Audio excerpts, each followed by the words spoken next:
Good morning and welcome again to another session of learning and education with the NET Foundation. So last week we had a guest in the house, Anita Ikechukwu, and she was teaching us about strategic writing. And we learned so much. We understood the differentiation between copywriting and content writing. We talked about Google, we talked about SEO, we talked about storytelling, we talked about how Google algorithm tends to favor educative and relevant writing.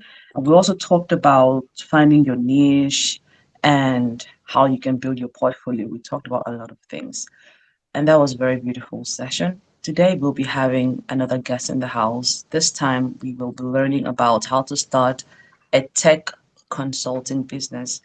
And without further ado, we have Mr. Good News Daniel in the house to take us on that presentation for the next 30 minutes, 35 minutes. So, welcome, Mr. Good News, and the floor is yours. Thank you very much. It's a pleasure to be here. First, I'd like to very specially thank Mr. Nikon and, of course, the Nikon Education Foundation for this opportunity. Um, I've known the founder of this foundation for a decade plus, and part of the things, or most of the things I'll be sharing are probably things that I have also learned from him as a consultant as well. So, like you like you did mention, we're going to be talking about how to start a tech consulting business today. So let's just get right into it. Okay, so I'm going to start by looking at who a tech consultant is, basically. Before we step into exploring um, steps that one can actually take to start. Because the topic is start now, right? It's starting a tech consulting business. So yeah, it's more like the prelim, into doing this business and all that. So, but who is a tech consultant? Tech consulting basically it has to do with uh, some sort of end-to-end service, right? Like you're providing service for your clients, and these clients could be businesses most cases, and then of course, uh, government agencies too. In fact, in very micro sense, most times you even deal with individuals, right? But the idea is you are rendering services. It's from one end to the other, and this service could be uh, in terms of maybe developing technology or managing the technology or something, or even strategizing, defining the roadmap for a particular business or government and all that, how they can best utilize technology to bolster their output or productivity or efficiency and growth as a business or as an organization. So that's what tech consulting basically entails. So, in a nutshell, a tech consultant is someone that provides some sort of service in the domain of tech. Or of course, there are different areas. Okay, we'll get into that. Very soon. There are different areas, but you provide guidance. And use that word guidance to some business, or government where your clients precisely put. You provide guidance, and this guidance could be like, okay, how to use existing technologies, how to deploy technologies for them, how to you know in most cases, you play the role of what we call a virtual CIO, like you're literally defining a tech roadmap for the business and how to best deploy tech to, enhance their business productivity and growth and all of that. So that's what a tech consultant does. And like I said, you might be developing, in most cases, you develop a solution. Other times, it might be showing them how to best manage an existing solution. Other times it might just be, providing a roadmap. Yeah. So that's what a tech consultant does. Okay. I'm going to move right into um um, the steps. You can take to actually start a tech consulting business. All right. Now, first, this is in the tech world, there are a lot of, I mean, tech is pretty wide, so there are a lot of opportunities and then career paths anybody can get into depending on. For me, I think depending on your personality, and then of course most importantly, it starts with your personality, and what then gets into your skills and then your interests and a few other factors. Okay, this is also one of those parts. In most places or in some quarters, you might even want to describe this as entrepreneurship. Of course, consulting entrepreneurship. So it's a path that has very little to do with 9 to 5 work culture, and receiving instruction from people above you, and just be there waiting for the next sort of instruction to be given to you. There's some sort of rigidity with your hours and how you work and everything. It has to do with an external factor. Basically, it's not you directly, right? So it's a path. So you first have to decide, look at yourself, and decide if this is actually suitable for you, because the tech consulting career path will require that you become an independent thinker. You must learn to trust and believe in yourself. Okay, you think independently. You should be able to believe in yourself, like I said. Learn things on your own. Be a fast learner, and don't be ashamed to ask questions, because that curiosity is what actually gives you the expertise over time. Basically, you're curious over everything. And amazingly, let me just emphasize it, because most people think that being a tech person means you know everything. Nobody knows everything.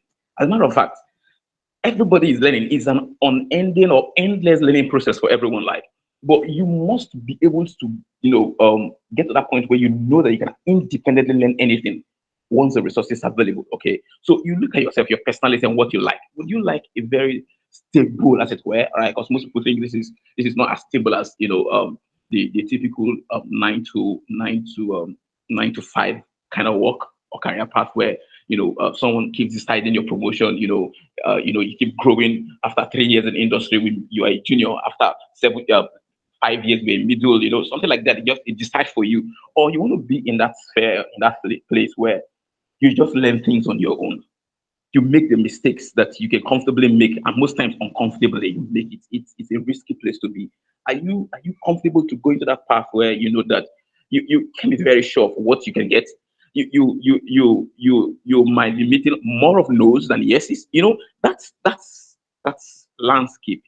This is what mostly defines the part of entrepreneurship or consulting, as it were. Okay, so you check yourself. Are you comfortable? I know a lot of guys that are very skillful, very, very skillful, but they can tell you, guy, I prefer to just work for a particular firm and be paid huge. That's okay. I don't need this stress. It's because it's stressful. It needs persistence, resilience, okay, focus, and then you have to wear a lot of hats, and all of that. So this is what is suitable for you. So you have to do a personality check, personality, you do some introspection, and then of course some data should be able to help you make your decision if you really want to get into that field or not. Because consulting part, like I said, now requires expertise, consistency, endless learning, and all of that. Okay, so this is the first step you must decide. So just because you are in tech doesn't mean you must be a consultant or you must just get into this. No, you could take the other career path, right? So decide if consulting is something that is suitable for you. These factors and probably many more that you have to consider before you make the choice. Now, if you've actually made up your mind, okay, yes, I think I like this. No, no, no problems. We can get right into it. But there are a lot of examples, right? I mean, the consulting market is huge globally. I mean, we know most of us got into tech, getting to know big consulting firms like IBM. They've always been a trailblazer. Then Microsoft and stuff like that. These are all essential. These are big names in the consulting field. So that's where we all started. Matter of fact, personally, my training my training started, with Microsoft Technologies. I'll talk a little bit about that when I get to expertise and all of that. But this is where it all begins. You decide if the career path is right for you, and then secondly, now you confirm that you are qualified to be a consultant. I'd like to just share something. Without mincing words, a consultant is an expert. That's it. Is an expert. So it requires some level of expertise. In most cases, in most niches, I will put it that way, or market segments or industry segments, 2 to 3 years is enough of experience in that area is enough to give you the requisite knowledge, confidence, and qualification to be a consultant in that area. But there is a level of education that is needed too. Now, by that, I don't just mean it has to be within the four walls of a university or college, as it were. But if you've got that, it's really nice. As a matter of fact, within our client in Nigeria, you require that bachelor's degree minimum. Bachelor's degree should be there in what you want to get it. That means you should have at least a CS degree, or something in infotech or something related. For example, I as a consultant, I have a bachelor's degree in software engineering. That suffices. Now, getting on to try to get something like a master's or MBA is a plus, but not necessarily a requirement. Every other thing is going to come based on your experience. How much you've got to know about technologies, existing technology, and the trends and insight in the industry. What yes, what how you're able to, you keep sliding into new technologies, get to know, become familiar and cover them, and become very skillful in most of these things. You don't really have to know everything, but the fact that, like I tell people in tech, you don't know everything. Nobody knows everything. I'm sure that most senior developers, let's talk about development now, most senior developers also confirm the fact that Google is still your friend. When you're trying to learn a new tech, you're literally transferring your old skills into what you're learning, and then you literally just Google how to get this done. The fact that you can learn on your own and get things done is what makes you, an expert in that field, basically, for me. So you check yourself, are you qualified? Do you have the basic requirements? In most cases, they would require licenses, they require qualifications, like maybe some certification or something. I remember my first entry, into tech. I was trained as I was trained on A plus, and that has to do with just maintenance and all of that. That was my first entry into tech, trained on how to do that. And I got a certification. I wrote the exam. I was on scholarship, so I wrote exams. I passed my A plus exam. And so I later on had to work on how to actually do the work, as it were, how to personally do the work. But before I got that, I was trained. I was trained, so I got a qualification. So you have to look at the licenses required. I remember a couple of years ago was a launch, a start of Law Creams. Before I was able to register that company, CSC required, um, what's it called? It required a degree to show that the team that were going to handle that startup had expertise in law and technology. So my partner and I, she had to bring her law school degree, and then I have to submit my software engineering degree. So you can imagine now. So by law, there are certain areas that you can only function as a consultant when you have the qualifications. It could be licenses, it could be certifications, it could be a degree, as it were, or you must have some level of experience and all that to qualify you. So you look at yourself, where you are right now. Are you qualified? Can you confirm if you are qualified to be a consultant?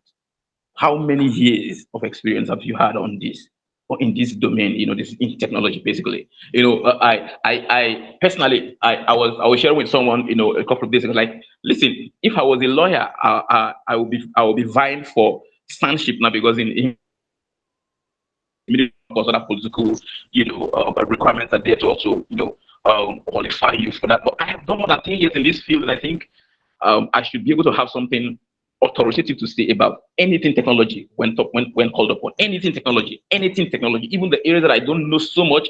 If you give me a few times, I'll come back with an answer. That's because I've been in this stuff for over 14 years. All right. So you check if you're qualified. By training, I have a master's degree. Now this doesn't mean you necessarily have to get a university degree. How many courses have you taken? There are people who have done ICT. Now let me also explain this. You may have been a self-taught programmer, or you've done some stuff and all of that. When it comes to consulting, if you don't have a qualification to back up, it may not really be okay with your credibility. Let me say that again. You may have become very successful in terms of building things on your own and all that, but when it comes to consulting, uh, credibility is hinged on, okay, I have 14 years as a developer. I have 14 years experience as a developer. I am also an AWS, certified practitioner. You can show something like, yes, you've been certified on your skills. A higher organization, or some certification has been provided for you. You can prove that. So that qualification is very important. So don't think it has to be university education only. Of course, when you have that, is the baseline. Okay, but what are certifications? other certifications. I remember when I was trained on networking. I did Network Plus. After Network Plus, I had to do CCNA. I was so confident about Cisco networking. As a matter of fact, then my passion was just to become a certified protection practitioner, in networking. I was so confident. I could design any network, regardless of the architecture. I could do anything. That is to prove that I have been trained in that area. Now, if I want to consult for any firm, most firms were like, okay, imagine your firm, they're working with infrastructure to do it. Okay, their infrastructures or their network setup is from Cisco. If you're not certified, how can you? You may have the hands-on experience, but they want to know, are you certified? So that qualification is very important. Let no one deceive you. You can be employed by anybody to work as a software developer for them, or as a network engineer, or as a UI designer, and all of that anywhere, and you paid huge. But when it comes to consulting, for most of your clients, they need that credibility, and it has to do with your qualification. It is in your education. Okay, so I was talking about choosing the consulting industry niche, right? So you have to actually, like I said, most of us, most people, before, except some of us who actually had the opportunity to actually study technology, you know, most people have a background in some other areas. And that's not a disadvantage actually if you want to come into consulting. Because if you have a background in marketing, and then you are in tech now, you want to come into, to build a tech career as a tech consultant. It builds the foundation. It's not like baseline for you, right? So you are now into how do we deploy technology in marketing. If you are a lawyer or a medical doctor or something, whatever domain you had prior expertise or training on, it's a plus. In consulting, it's a big plus. Okay, so you pick your niche, and of course, I think I'm going to be talking about, as even as a consultant, there's special there are areas. Do you want to consult in terms of software development or cybersecurity or data science, analytics or something, or project management, or product development management? There are areas, or even networking. There are several areas that a consultant can actually pick, and build their niche in. Okay, so that's the third step. You have to take. Now, I'm going to the fourth one. This way, this going forward is not actually item numbered as the previous one. So the fourth one is to conduct a market research. Well, you made up a choice. It's suitable for you. You can confirm you qualify to actually consult in this domain, and you have the qualification. You have the qualification and all of that. Now, you before you start, you already pick the particular industry niche. So right now, what you'll be doing is to conduct market research. This particular industry that you've picked, what do you know about it? Get to know about the competitors, all right? Their pain points basically, because consulting is about solving problems, right? You're fixing issues. So you just have to understand. You conduct your market research. Now, you can try to segment your markets however you want, depending on your vision as a consulting firm. If, for example, your vision is just I want to be able to I want to be one of the foremost consulting firm, tech consulting firms in Nigeria. That means you've already segmented yourself now. Your focus is within Nigeria. Then, okay, how do you achieve this? You want to solve problems for maybe businesses or agencies or government agencies within Nigeria. So you've localized it. It's within this is your market segment basically. So your research is going to focus on, okay, in Nigeria, for example, how how many businesses are there, for example, just an example now. And then, of course, what are the problems that, let's assume that your niche area is in the health sector. Okay, yeah, health industry in Nigeria. So you're talking about all the hospitals and clinics and all the health businesses within Nigeria. So you're thinking about, okay, what are the pain points these people have? Conduct this research, get to know what their problems are, and then get to also understand what other people are trying to do about those pain points, those pain areas, what they're trying to do, how they're trying to solve these problems and all that. You have to understand all of that in order to find out how you can actually streamline your own service, redefine your own points, make yours more affordable, and then how to get your potential clients or your prospects to come for your service. All right. So your market research is very important, because if you've not been able, as a matter of fact, if you get into a particular domain and you don't have competitors, it means there's not been any need, basically, no need. if there are needs in that area, you definitely have competitors, except it's a completely novel area where you are just breaking open, and it's almost impossible to find such today, because there's so much going on in the world of tech, and people are doing a whole lot everywhere and in every industry. So you find it almost impossible to find a problem that has not been attempted, that's not been attempted to solve. No, it's almost impossible. So you're looking at, how do I solve mine differently? Okay, how do I meet this needs differently? And okay, how's my pricing like? How do I get clients to focus on me? How do I build traction in this and another? So your market research is going to help you make data-driven decisions along these lines. Then fourth, fifth, you move on to, you create a business plan. Now, this is in most cases not a requirement, because I know what I'm talking about. Like, by this I mean not a traditional business plan where you spend 5 months, you're trying to detail out things and all that. In the world of entrepreneurship, most times you get to learn on the go. So it's not like you have to look at everything and get to understand how it all works. It's not always that way. As a matter of fact, it's I want to call it agile consulting. All right, so it's not like you have everything figured out. It's a lie. It's one reason why most persons are not actually suitable for tech consulting, because you don't have everything figured out all the time. Of course, you make decisions based on data, agreed. But then there are a lot of things that you still have to make decisions on and learn on the go. You only get to know. It's just like saying, okay, you want to train and get out, and like a football, football, you want to know how to make your passes and do everything outside of the pitch. No, there are certain moves you're going to be making during a match that you just have to make it at that point and learn how it is being done. So just like someone hands over a book to you and say, hey, this book is how to swim. It's voluminous. It has all the details, how to swing your hands, how to flap your feet and all of that, and turn your body and breathe and everything. The details are all there. All the details are there. Then they hand it over to you and say, yes, now you can swim. It doesn't work that way. If you must learn how to swim, you get right into the waters and you do it. So there are a lot of things you're going to learn on the go. You will learn while at it. Okay.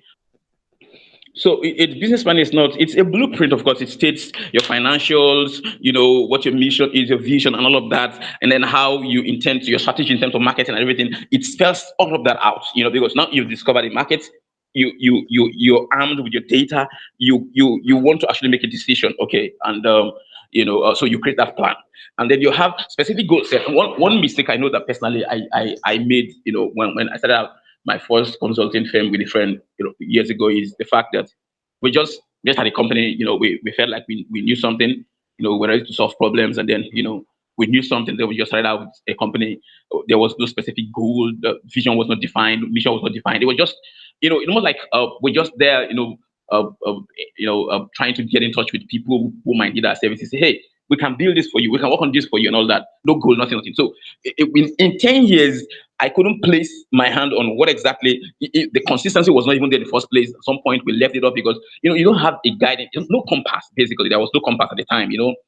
Because no goal set. So in your business plan, do you have those specific goals defined? Like in 5 years, how do you intend? Because this is. Let me explain something about consulting now. Now, this is different if you're offering a service, one specific service. For example, a typical startup where you build a particular online service or platform or whatever solution it is, and then people get to use it. They use it and all that. They come. Of course, that too requires marketing. But this one, you are literally going to reach out to potential identified clients. You do that cold email from time to time, your introduction letter from time to time, and all of that. So you have a plan that I should actually guide you in 5 years, or this month, or this quarter, or this week. This is the number of IVs I'm going to send. The IV, introduction letter, not IVs. Introduction letter I'm going to send out to this. I'm going to. This is, you have those specific targets, defined goals, defined all that, or what to do. That's how you monitor your growth. And then see how you can actually prospect your clients and win them, as it were. So the business plan doesn't have to be just one document that's just there for you to show people how you define everything. No, like I said, it's going to be agile, consulting. You're learning the skills, you're learning to understand your customers, you're learning everything you're learning, the fluidity in the entire thing underscores the their need for you to keep learning endlessly. Matter of fact, right? So that's it. So that's the essence of the business plan. Now, like I said, you may have to deal with that because you can just have a simple pitch deck. if you have a pitch deck, a pitch deck simply captures some of these things I'm talking about now, right? Your vision, your mission, the problem you're trying to solve, and then your proposed solution, all of this stuff. It could be just a pitch deck, a summary, and not necessarily the detailed business plan, but you must have something that guides you. It must be there. It must be there. If you don't know where you're going to, how can you tell you're getting there or you're in the right direction? So you must have the business plan is going to have your vision, your mission is going to be there. How vision actually tells you about, okay, where you're going to. Basically, I'm going to Lagos, and then your mission tells you how do you get there. Do you want to fly or you go by road? This is it. So business plan is an imperative. Okay. Then the next one you consider is, if you've done all of this, you must register your business. You come up with a name, unique name, whatever it represents to you. People have different inspiration, or, in area of naming their company, but let it have some semblance with what you intend to do. The services like we at Massive, for example, now Massive Technologies. So once you hear technologists, I'm sure you won't come to me and say, we are having this HR problem in our company. Can you help us? Except it has to do with using tech in HR, So, but that it tells you what we're into, the kind of services we provide. I'm quite generic in terms of the services we provide, because I believe that when it comes to ICT, and tech consulting, because I'll talk about most of these things as I go on past, if I can't solve it, I'll exploit my group mind. It's as simple as that. Expertise is not always an individual thing. No. As a matter of fact, in most of the services we profile, solution we profile in the tech world, requires the teamwork. It's almost impossible to find that, except you want to be fixing someone's laptop. Exactly, except that.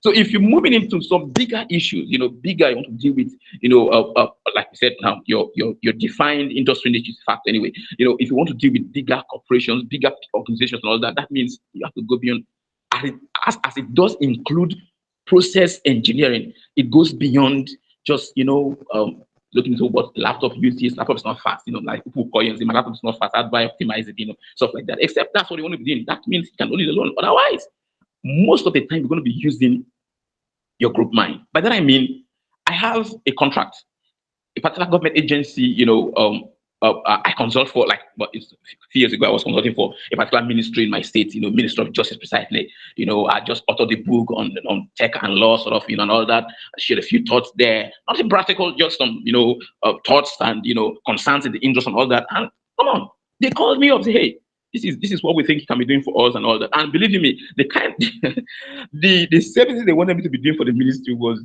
repair printer, check their laptops and all of those stuff. That's what they understood. But there is more. So what I'm trying to say in essence is, you must register a business. Now you can say to the kind of business you want. If you want sole proprietorship, okay, it helps you with taxes and all of that stuff. You can just do it alone. By that, you're not much different from a freelancer anyways, just a freelancing guy and all that. Or you want to actually use people, like, for me, I have people that are really professionals. These guys are good in what they do, and they work with us. They are with us. We are on this together. So we solve problems. We have experts in various domains, like, okay, cybersecurity, data analysis, and all of that, machine learning. We have guys that are crazy good with software development. All they have the experience. Most of them have the qualifications. Also, certifications are there to back up, to show you that they've been trained. They just have the skills and all that. All of that stuff is there. So you look at how because this is the legal compliance, right? The baseline for legal compliance. It gets it registered first. In our country, in Nigeria, CSC is there. It's easy. And let me just put this. Let me just put this. Do you know that before 2020, it was a requirement for at least 2 persons to partner to form a limited liability company? After 2020, when CAMA, that's the company's Allied Matters Act, CAMA 2020. After the updates, 2020 updates, it is now open. As a matter of fact, one person can own a company. I'm not talking about sole proprietorship. I'm talking about limited liability company now, LLC. One individual can own it. You can register it yourself if you understand basic stuff. Like, what you actually want to do, the service you want to render and all that. You define them with what they call the object. As you start your memorandum of article of association, then memorandum of association. These are things that you have the information. You can just, as an IT person, it's easy for you to even fix all of those things. When you have questions, you can easily call anybody to ask anyway. But I registered mine on my own, not because I have a law background. Even if I didn't have a law background, I could have still done it. It's easy. You don't even have to go and spend money to go and meet a lawyer. No, it's easy. Just note what you want to do. Your object, define the things you want to be doing.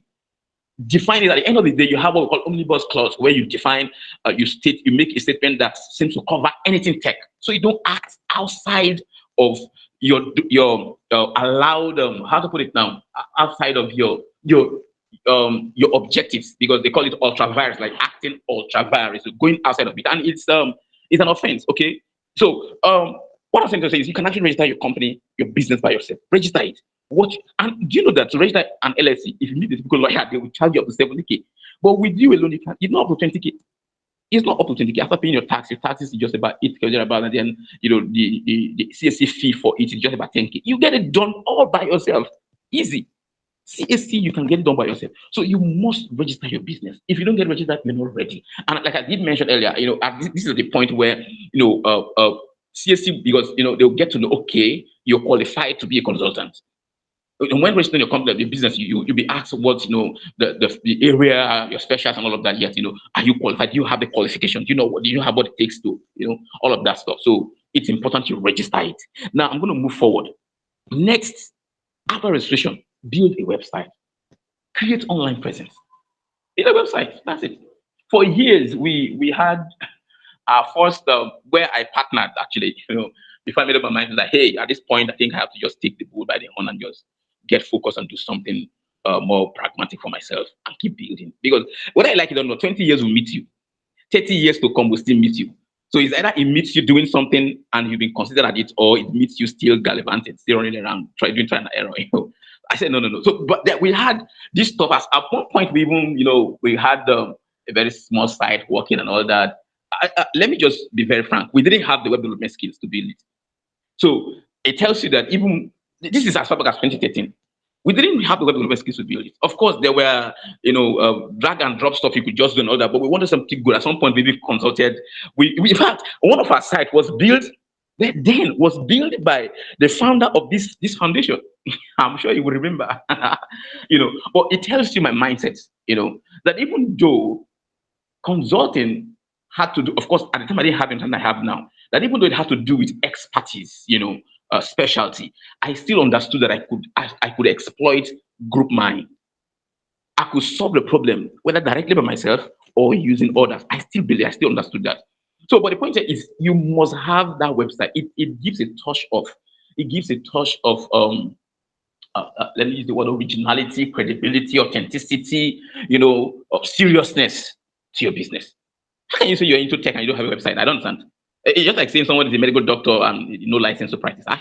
If just like someone says I'm a lawyer and then you're not called to bar, just like me now, I have the knowledge of law, I've trained in law and all that. I don't have a license, so I'm not a lawyer. So you can't say you're a tech consultant, you don't have a website. Why? What for? You must have a website. Apart from the reachability, and then the you just need that website to show that you are serious.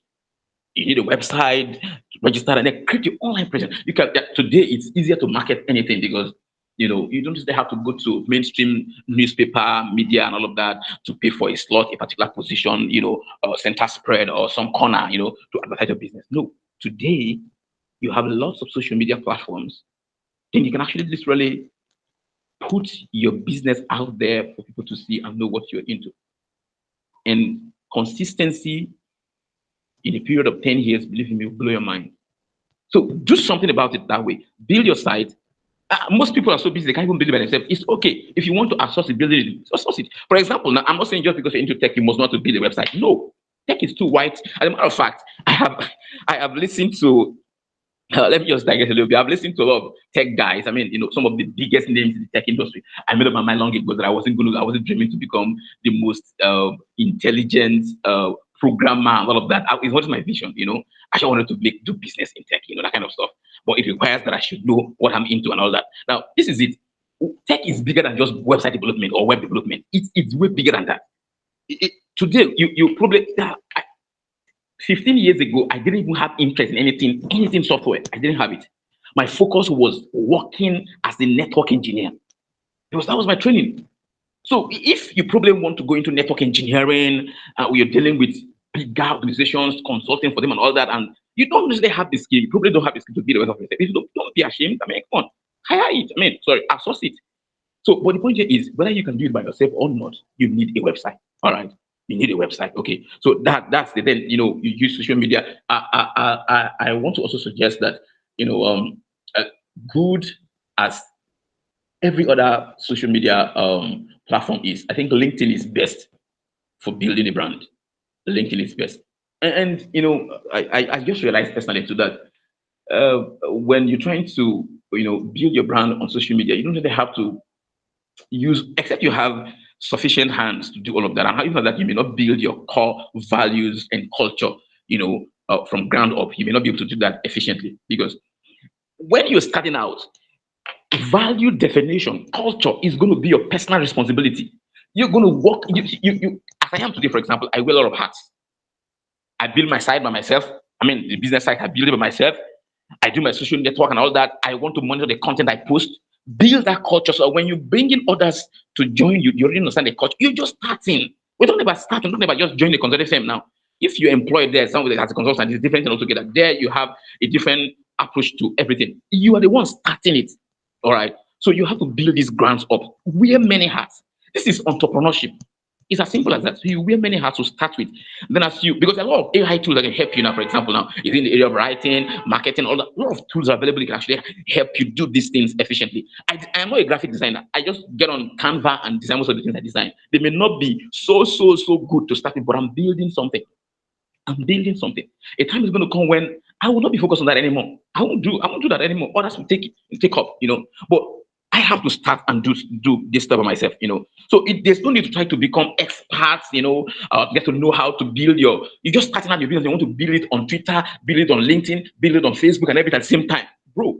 It may not work well that way. So why not concentrate on one now? You may just focus on just LinkedIn. Build your presence on LinkedIn only. For now, you can have accounts on other ones too, but your focus should be here. As time, it could be a period of 5 years. 5 years isn't too much. 3 years on the line, and then you start, shifting focus on other ones. So you made up by then you would have already built your credibility and strong followership on one already. Okay. So my simple 2 cents: don't focus on all social network. You can have your accounts and all that is okay, but focus on building one. And I would suggest and recommend LinkedIn first. All right. Now the next one is you obtain resources and assets. That's it. First, have you seen the business without the business account? Bank account, for example. You say you have a business, you run the consult, and then when they ask you, okay, yeah, you've closed the deal. You've closed the deal. Okay, okay, bring your account. Your account is your personal name. It's you're not serious. Just like we're talking about, you must have an official email. These are things that actually make people, your prospects, know that you are a serious person in what you're doing. All right, you have your custom email and all of that stuff. You have your own account to build assets, and then we choose to write. We choose to run remotely because for me, I think it's the trend right now. And apart from that, it's more cost effective and and all that. But if you choose to have an office somewhere, you acquire the resources you require. A typical office. I mean, what you the office, get that the equipment that you need, maybe printers or something, whatever it is you need. What your capital, startup capital is enough to get you started. Acquire those things. Okay. So those are the things you will acquire. And then, of course, apart from the physical asset, there are other things you may probably have to acquire, acquire in terms of maybe if you're working on something that requires some sort of IP, you work on that. Assets, everything that is required for your business to stand and move forward, you have to acquire all of that, obtain them. And then I'm going to move to the next point, which is choose a business model and set price. This is very important. I'll share a few experience. Like I said, when I first started, I said most of the things I'm going to be talking about are probably things that I've had a conversation over with the founder of this conversation of this foundation. Because something you probably guys don't know about. I was in my third year. We studied that same school, right, abroad. Now I was my third year. He was his first year, but he had more experience in development and everything tech. Basically, I had just moved from law into tech, and did my degree and all that. This man taught I am my friend Java programming. The first person I heard the concept of MVC was from James Nicom. He was the one that taught me all that. So over the years, I've had him like not just a friend, but a senior person, a senior, a professional in anything tech. And sometimes when I do things in terms of my pride and all of that, I've always had to refer to him most times to discuss. Say, hey, this is okay. Okay, don't go above this, go above this, all that. So you must understand how this works. Choose a business model as a senior tech consultant business. Choose a model, a business model that's going to be making a profit. Choose a business model. Okay. And of course, like I said, set your prices. Now, if you're just starting out, it's going to be difficult to set prices. I know a lot of guys also called me, okay, I want to build a site for this person, I want to build this, but how do I? And so for me, I look at several factors. One of it is the client itself. I don't expect that I would build a site for Shell and then build a site for, okay, even Nikon Foundation, and then I will charge the same way. No, it's not going to work that way. It's not going to work that way. It's not going to, even though the service is the same, it's not going to work that way. It's going to be different. Okay. So it's just the way it is. So some factors, and then of course the complexity of projects. Several factors are going to determine how you set your pricing. But most of the time, you're going to probably refer to a more experienced person, in this area, and then to get to know how prices are set in this area. So you must understand how this is done. Make a choice of the business model you're going to be working with. And most times, it's not just like you're going to stay on one business model. You might just be going back and forth.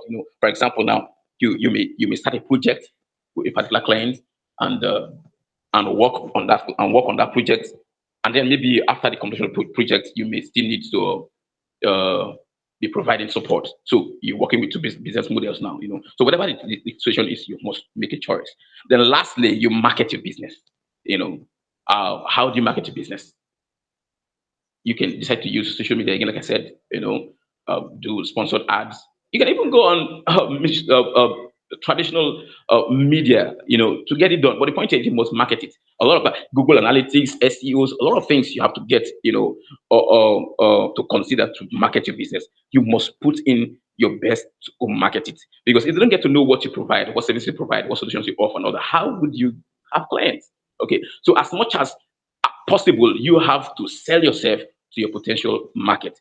So I would like to stop here and move on to the Q&S segment, so I can take questions and probably buttress some of the things I've talked about further, or even answer uh, completely new questions. So thank you very much for having me once again. Thanks for the opportunity, and I do very well apologize for the the disturbances, some of the things that came up. I'm at home. This is what happens when sometimes you are at home, and with kids and all that. So sorry about that. Thank you very much once again. Thank you. All right. Over to you, please. Thank you, Mr. Good News. That was a very wonderful presentation. I have to give it to you. You are apparently very apart from your voice being very animated, and animation is a quality of passion and interest. It means that you're very sold out to what you do, and it's a very exciting venture for you, and it shows in the way you talk about it. You made it very exciting for us as well. I mean, I personally almost felt like I was going into do tech. I'm not a tech person, but you made me feel that way because of your presentation. And you've done a lot of justice to the theme or topic for today. Thank you so much. The first question I want to ask you, we don't have a lot of time on our hands, but I think that every other question I want to ask you, or people listening would want to ask you, will be embedded in the second question I will ask you. So the first question is, um, you talked about a couple of things, but just to zone in on a particular one, you talked about the importance of wearing many hats, the importance of, you know, building your brand culture as you're just beginning, so that when you bring in other people, they can continue in the foundation that you laid. You have to define that yourself. You talked about when you're starting, you're supposed to be able to do different things, right? Not necessarily trying to figure out how to give somebody to do, somebody this one to do or that one to do. So my question is, as important as that is, because when you have the working knowledge of how things work, when things go wrong, you're not lost. You're not confused as to what is going wrong, as to what to do, right? It's easy to track when things are going off track because you've done it before yourself. My question is, at what point do you stop doing everything yourself? Where how do you get to know that okay, I've grown to a point where I need to allow other people, I need to delegate responsibility, I need to bring in team members, or I need to outsource so I don't get to do everything, so I can focus on the most important aspect of my work as a tech consultant. Okay. That's the first Thank you very. question. Yeah. Okay. Should I respond to that first? Yeah, just respond to that maybe in a minute so I can ask the second question and we call it a Okay. wrap. Yeah. Okay. All right. Okay. So basically, I think that like I also mentioned, I think in passing that you, as a tech consulting business, you must have a vision. All right. So you're not just working, putting on all, I mean, many hats for in perpetuum, like forever. No, that's not the point. So you have a vision, you have a vision. So and then you have goals, specific goals. So now that assume that you know that you want to believe that if you're able to work as a person or work by yourself and do all of these things in 1 year, you would have set or laid a very good foundation for yourself. I believe that by then you would have scaled to the point your clientele would have also increased. That this is it because consulting is not like you just have a platform where you have people come to use and then they see that users is increasing, people are traffic. It's not like that. Your clientele and your scalability depends on how many clients you have. So like how many businesses you're able to help and all that. So if in 1 year you're able to help up to 20 businesses, you know that most of these businesses will need support. You just know it is common sense to know that at this point you can't handle all alone. But you would have already defined your culture if you've been doing this since. Now you can't be an expert in everything. It's a lie. So, but once the culture is defined, all the legal stuff, legal work has been done, compliance have been done. When you bring in anybody, they have to work according to the work that's already laid. It's as simple as that. So, at the point you know that okay, it's time to actually scale, is when that first your clientele your clientele has actually increased. Your number of customers have increased. You're not just doing this like the freelance kind of work where you go to a particular client, fix their issue or physically, and then you go back to your office or something. No, you now have more clients. Imagine you have if your industry niche is the health sector and you have a solution that you have. Let's say it's a typical, the normal hospital management system you have for them, and you've deployed for, imagine you've deployed for 20 hospitals. It tells you, you can't even handle two hospitals alone. If as a matter of fact, only one is going to be a problem for you, just you. It's not possible. So once you begin to build your client, and once you know that they've exceeded two, three, you just know that. And especially when the services are ongoing, you just know that at this point you can't handle all of that alone. You have to start delegating, bring in people, recruit. When they come, their job descriptions are already there. It's defined. They know what to do. All right. So except you want to play solo, just play sole proprietorship in terms of just they call you, come and fix our server. You go to their office, you fix their server. Our emails are not working again. You go and if that's the line you want to work, that means that's your vision. It's fine. You're still a consultant. But if the guy with a vision of I want to take up this space in 20 years, I want to be one of the biggest names, stand at par with people like Ascension, those big names and all that in 30 years, then the vision is so big, that at some point, you know that the clientele will define your need for more hands. It's as simple as that. You just know that's your clientele, and that shows growth. You're scaling now, all right? So it just means that you have need of more hands. So that's when you know it's time to move. All right. Thank you, Mr. Good News. The last question I would ask you is we're already out of time, so I can't ask you any further questions. But this last question, how can you be accessed by maybe somebody wants to reach out to you to I don't doubt that you share a lot of resourceful information on your social media handles or wherever you found. So where can we find you and how can we access you? Okay. First, you can access me directly on LinkedIn as Good News Daniel, or like on this slide now. I provided. I knew that this is an opportunity my friend was giving to me to also boost my visibility. I just knew from the onset. Okay, so first our email is there info@massivetechnologies.com. You can reach us anytime through that email. You go to our website, you can contact us to our contact page, or a live chat, several areas that you can contact us. Now, what I didn't provide here is our WhatsApp number. Okay, there's a WhatsApp number. You can also reach us through. Maybe I should just call it out or something. If you chat us up, and then on our WhatsApp number is linked to our Facebook page. Facebook page is massivetechnologies.com. Sorry, Technologies Limited. All right, so it's there. If you just Google Massive Technologies Limited, you find us on Facebook. The same name on LinkedIn. Then Instagram, it's handle. I think it's at Massive Tech Technologies. Just Massive Technologies. It's okay. And then Twitter, the same thing. So these are the various handles we have. Just Google us and you find us. What again? So the WhatsApp number is 081 for those in Nigeria, of course. So if you're outside, you have to add your code +234 81085 96969. So that's how you can reach us, or you reach me personally. Good News Daniel on Facebook is still Good News Daniel. You might find lots of good news. How do you differentiate now? Okay, since you don't see my face, but on LinkedIn is Good News Daniel. My LinkedIn profile is linkedin.com/in/Good News Daniel. That's it. You get me there. You can DM me. You can talk to me on Instagram. I'm also there available. And let me also once again reiterate, we provide services in terms of web development, mobile app development, anything development. We're into it. We have sufficient and capable hands, proficient hands to do that.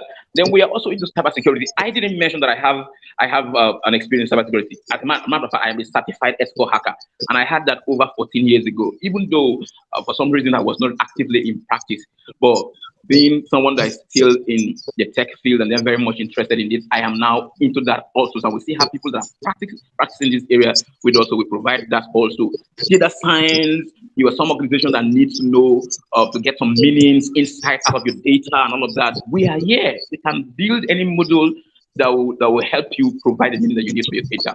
And of course, even I remember once a few years ago, we had a particular job to deliver in Port Harcourt, River State, Nigeria here, and it's still underscores one of the things I thought about. When I got there, I was trained as a network engineer, not as a technician. Now, even though I could work with, I understood what they were doing, laying up of the pipe and all of that. I knew all of that. But I recommended the right media to use and all that. But I had to get engineers to work with me. So what I did was just to design a network, because that's where my expertise, lie. So so even in networking, we are available. You're some business you want to set up, and now you need people physically. Get it. I am also trained as a Microsoft certified system engineer. So anything Microsoft server architecture, I understand very well. You can see call us. We see have people that are even more experienced than I am in that area that are are working with us that can provide the service. So our services cut across almost every area of tech. Like I said, if you want to be a consultant, you can either choose to be a generalist, or you can choose to be just build a particular niche. For us, because of our experience and areas of experts and everything, we are providing services in all of these areas. So feel free to refer us, recommend us, or to reach out to us through these handles, and then this our email, which is info@massivetechnologies.com. Thank you very much once again for this great opportunity. I don't take it lightly. Thank you. Thank you, Mr. Goodness, for being here and for educating us today. All right, guys, this is where we'll call it a wrap for today. If you want to reach out to Mr. Goodness, you know where to find him on LinkedIn, on Facebook, across social media. Basically, I am sure he would be delighted to put you through. If you also want to train with him, if you want to work with him, feel free to reach out to him, and you would get a response that would put you on the right path you need to take. This is where we call it a wrap. Thank you for staying all through. I hope you get to this again and again and learn everything you need to learn. Thank you very much.